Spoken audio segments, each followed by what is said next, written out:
And so here we are, at the end of the year, a time for reflection over yourself and your actions and what you have achieved this past year. A time for people to ask themselves a series of questions. Did I have a good year and did I achieve what I wanted to? Was I the best version of myself? What will my resolutions for the new year be, even though I won't stick to most of them past the first week of January? And of course, the big and most important question in the minds of everyone, including yourself watching. What is anime of the year? Ah yes, the question that is discussed, debated, and argued over by the majority of the anime community. A topic so grand that it starts literal wars across nations whenever Crunchyroll submits their awards. So I want to go through the anime of this year and decide which is truly the anime of 2023. Quick things to mention before we begin. 1. Movies or special OVA episodes such as the Black Clover movie do not count as they weren't designed as such. 2. Animes that came out last year and continued into this year, such as the recent My Hero Academia season, won't be listed as that's an anime from 2022, which was last year. 3. Weekly running shows do count, but only the episodes that came out this year. Now, with all that being said, let's kick things off with the first show on our list, Attack on Titan.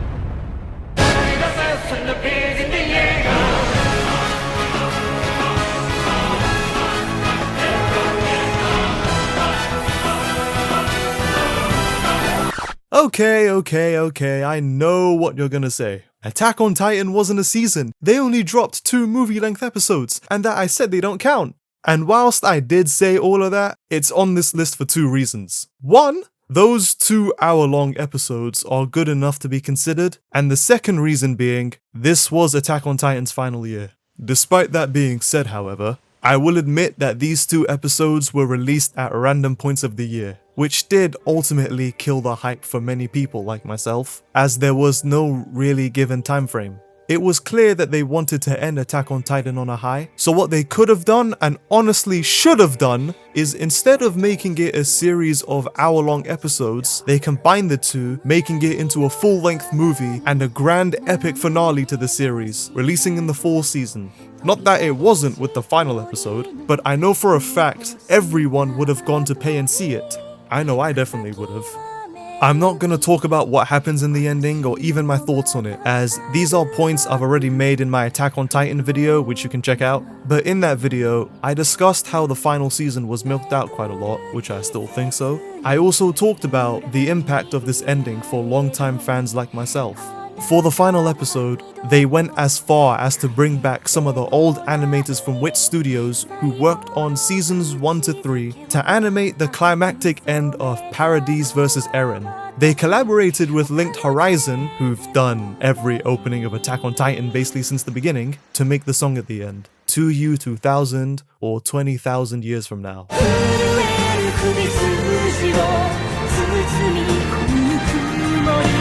Additionally, also releasing one final opening as a tribute to end it all.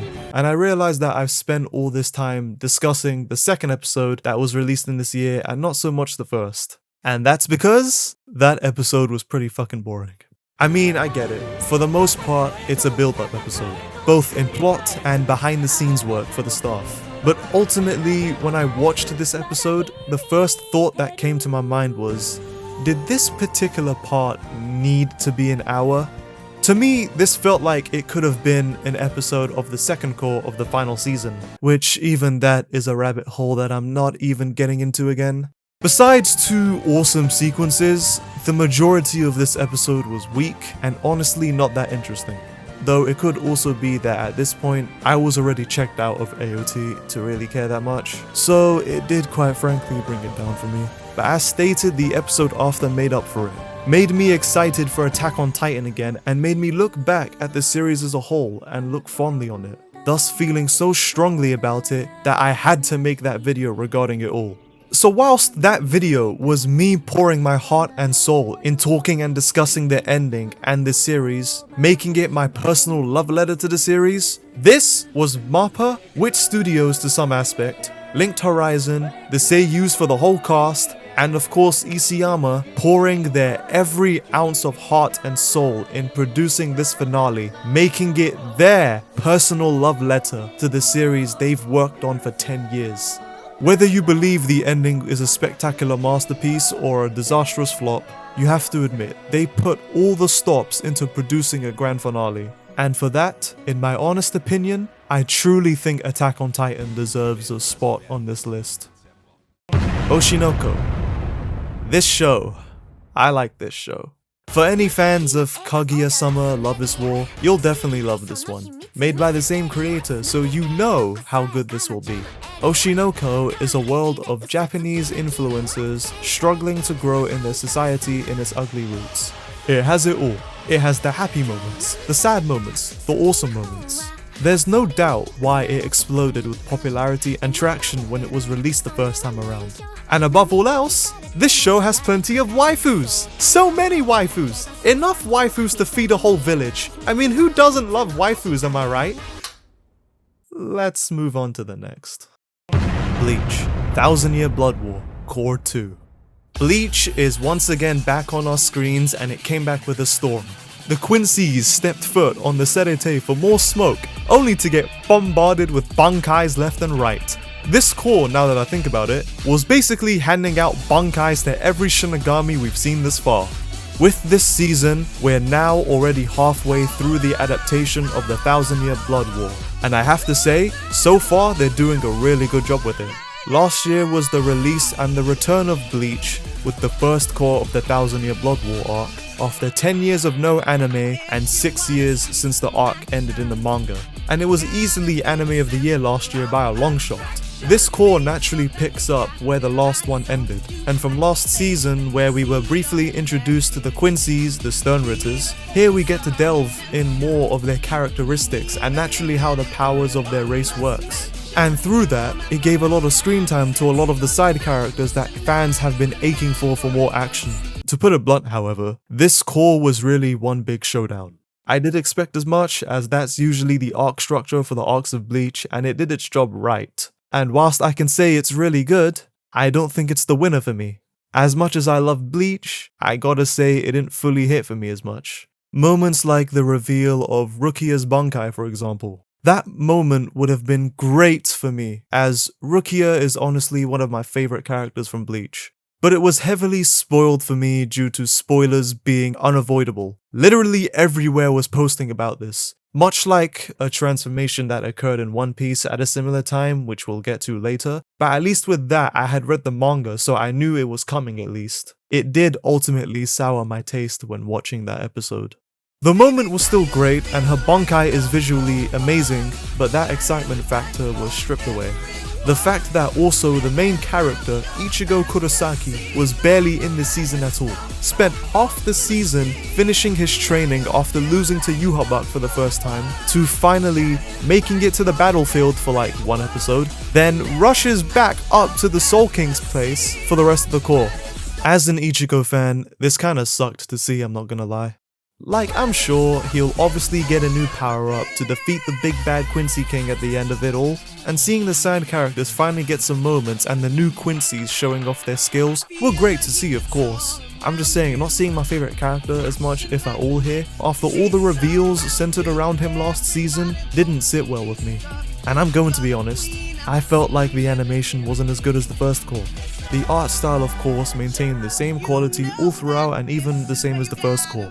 I'll go as far as to say that I strongly believe the Yamamoto vs Yhwach fight from the first part has more sakuga and had a better spectacle than honestly any fight from this part.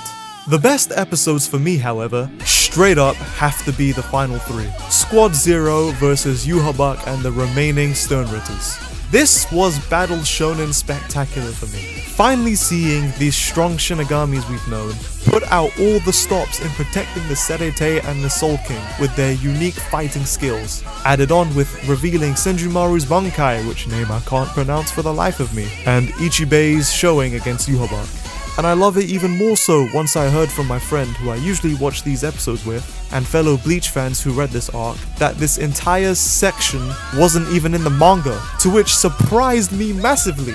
I've heard that when serializing this arc in Shonen Jump, Tite Kubo was heavily overworked and rushed to the point where he didn't get to add certain things to this arc that when they finally revealed this arc would be adapted, the main man Kubo would be heavily involved and implement moments that he didn't get to add. And from hearing the Bleach manga fans talk about this episode makes me really excited to see what they have coming up next. I loved Cour 1 more, but this Cour, despite some moments falling flat to not hitting for me, was enjoyable to watch week to week. I definitely know for a fact, if this was animated back in the day, the pacing would have been ridiculous. Anyways, Cour 3 is coming out next year and I'm very much looking forward to whenever it releases. Next up, Frieren. Frieren Beyond Journey's End is one of those shows where not enough people talk about it and must absolutely watch it. Animated by the legendary Madhouse team, Frieren is a show that's isekai-like and immerses you into its world. The animation is stunning, the colors are vibrant, and the cinematography is great. Frieren follows a story where a short female elf named Frieren is journeying through and learning about the passage of time. I like the way this show handles small moments of major time passing by, and much like Frieren, we don't pay attention to it. It's clever, and honestly is a unique concept for this show. Currently, I'm still going through the show myself. It's slow paced, but its world it's beautiful to immerse yourself into that you appreciate the slow pacing and its world building. The wide variety is pleased with it thus far, and I'm sure it'll get more eyes on it. Jujutsu Kaisen Season 2. Okay, so I don't want to fully go in depth with this one, as I have a video that I plan to make discussing Jujutsu Kaisen after the second season concludes. As of recording this, there are only 1 or 2 episodes left to air, so once those are released, my next video will be on Jujutsu Kaisen. But to briefly go into it, this is easily one of the best animes to come out this year.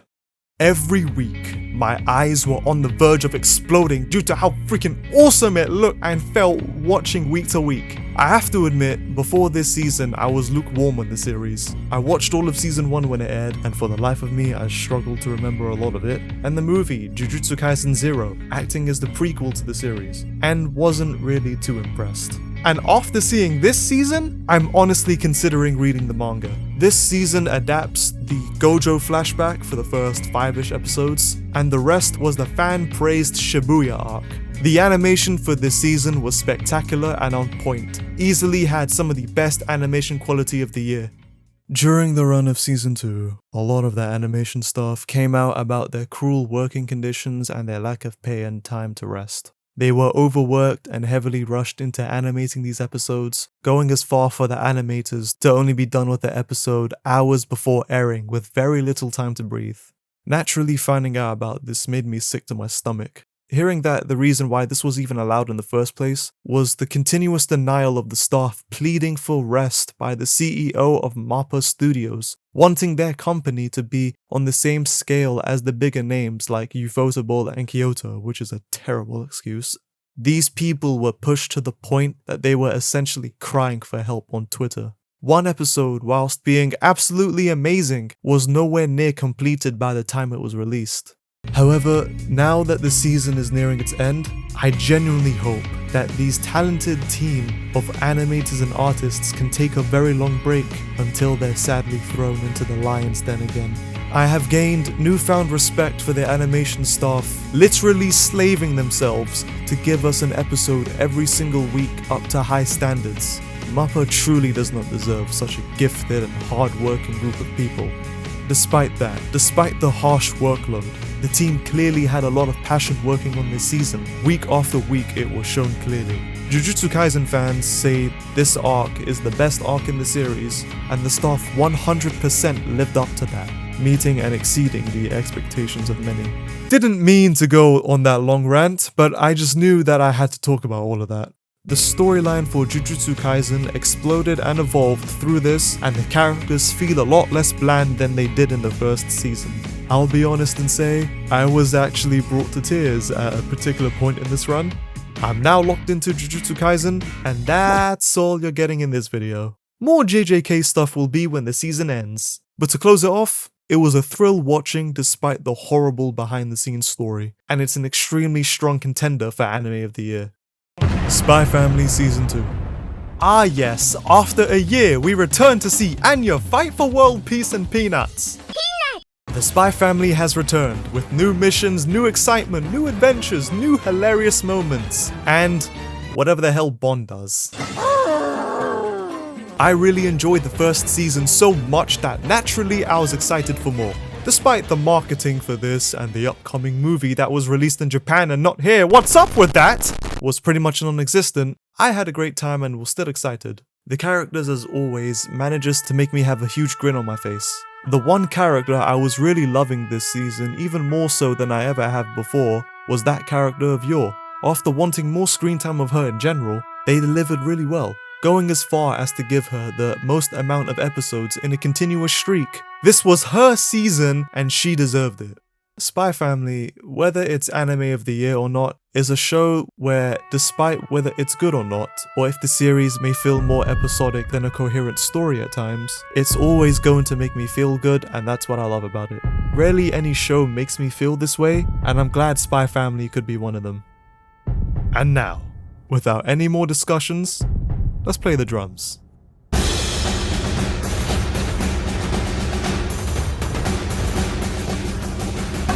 And finally, One Piece.